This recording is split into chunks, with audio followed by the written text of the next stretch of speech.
Yep, that sounds like a wheel bearing. Hey, what is up everybody? Welcome back to the channel. As you saw in that little opening clip there, I had a bad wheel bearing on my new Explorer. Well, it's not a new Explorer, but new to me. And yeah, I had the car about a week, noticed a noise coming from what I thought was the passenger side of the car.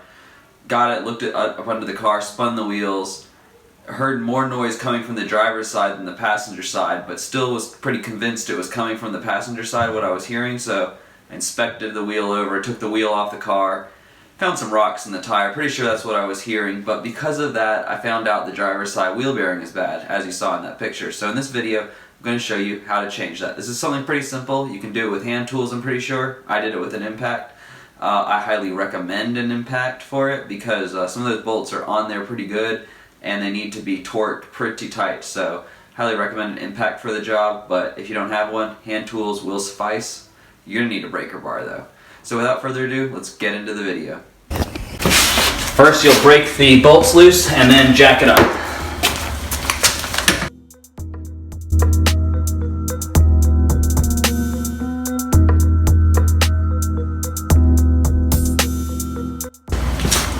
Now put the car up.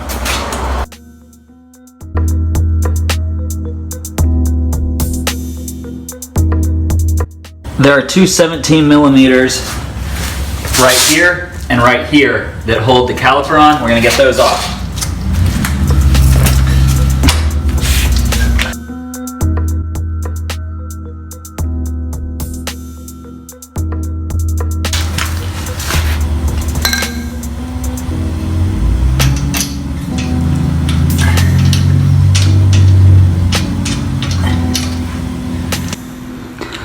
Alright, so as you can see, after some fighting I was able to pull the caliper off, and now I've got it tied up with just its bag. It was the only thing I could find.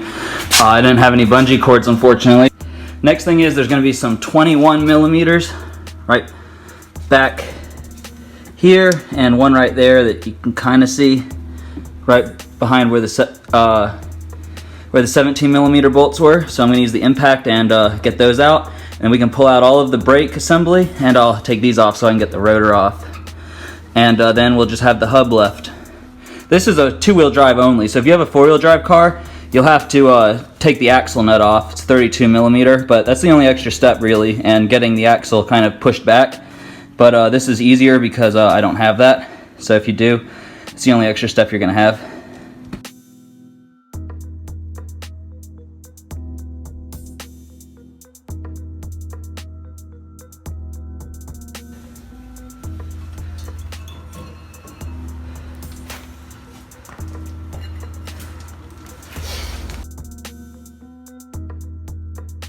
Next, on the back here, you see there's 15 millimeters, one here, and one here. So 3, that's all that holds the hub on.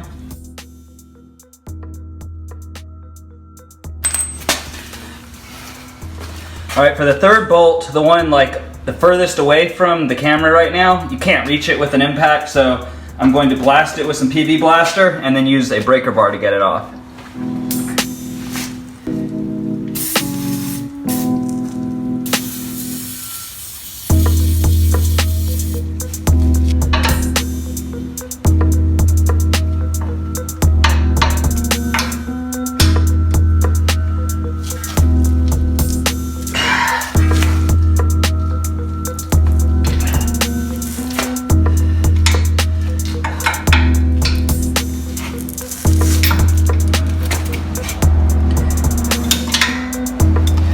Alright, with that, now hand ratcheting it out with just a regular old socket wrench.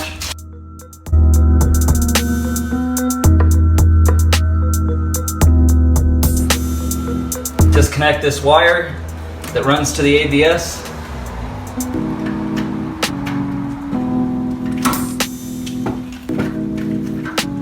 Just follow it on up. Alright, so this is the back of the airbox. Here, I'll zoom out. So this is your V8 engine, 4.6 liter, and then right here is going to be your ABS connection point, if you can see right here. this wire right here, and the connection is right there, so just push down. Alright, so at this point all the bolts are out. I've disconnected the ABS sensor and I can't get the hub off because it's just basically frozen on. But we're not really worried about protecting this thing. Alright, so this is the new hub. This is Moog, M-O-O-G, got an advanced auto. And these had really good reviews from the Explorer forums, so hopefully this won't be any problems with this. People say it's just as good as OEM. And I was able to get it today as opposed to OEM, which the dealership would have had to order them and I'd have waited, you know, who knows how long. So let's get it out of the box. So you can't even hear that when that turns, I mean, at all. The other ones were like, here's the old one when it turns. It's a lot harder to turn for one thing, and it's very rough when it turns.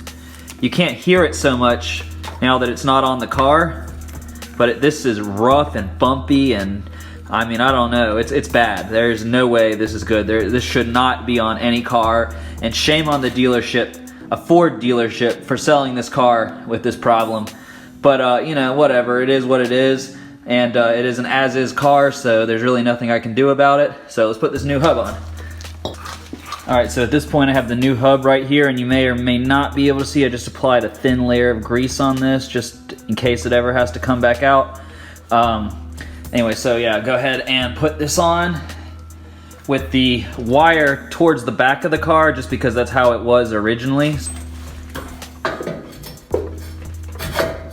Alright, so that's sitting in there. Now let's use these bolts. The 15mm bolts that were on the back, we're just going to reuse them. So just put a little Loctite on them. Maybe a little more than I meant to, but just run it across them. Don't need very much. New bolts would be ideal, but I don't have them, so we're reusing these. And just finger thread all three of them in, and I'll get back to you once we're putting the rotors on. So at this point, you need to connect your wire in. So it pretty much reuses the same connections as before. So I don't know, this connects to there's a bolt, an 8mm, you're gonna put this through and it's going to connect to right like that on the side here. So I'm gonna do that in a second.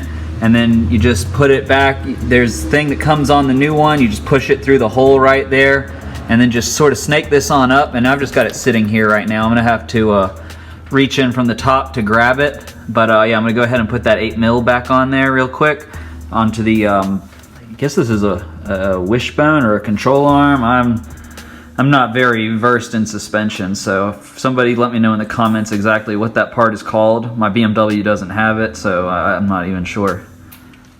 Alright, so I put the rotor back on, and we gotta put the calipers and everything back on. So in order to prevent the rotor from coming off the car, we're going to thread one of these nuts onto here.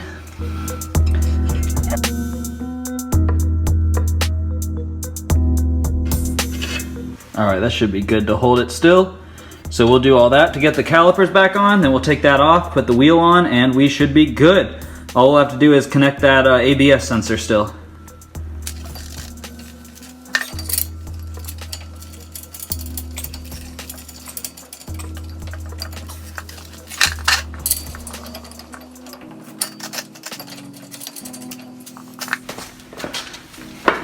These are the 21mm on the back side that we did before.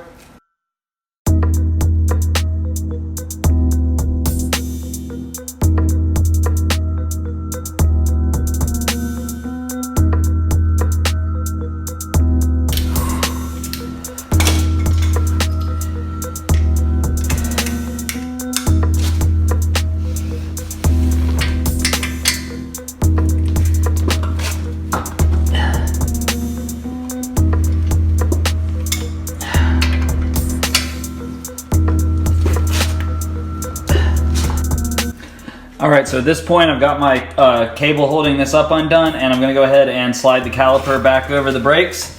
Since I didn't change my brakes, it should just go on.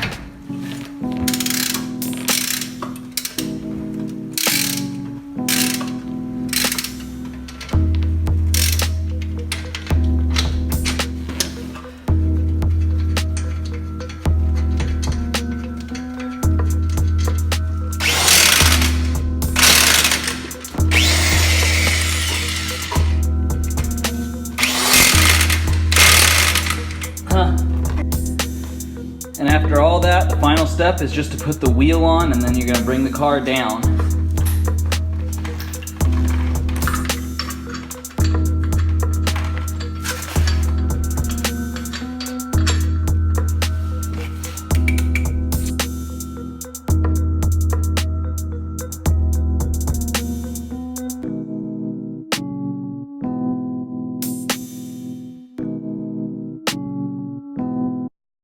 Hey guys, thank you so much for watching. Please subscribe if you haven't already. And this is how you change the wheel bearing on a 4th Gen Explorer. Thank you so much for watching, and I will see you in the next one.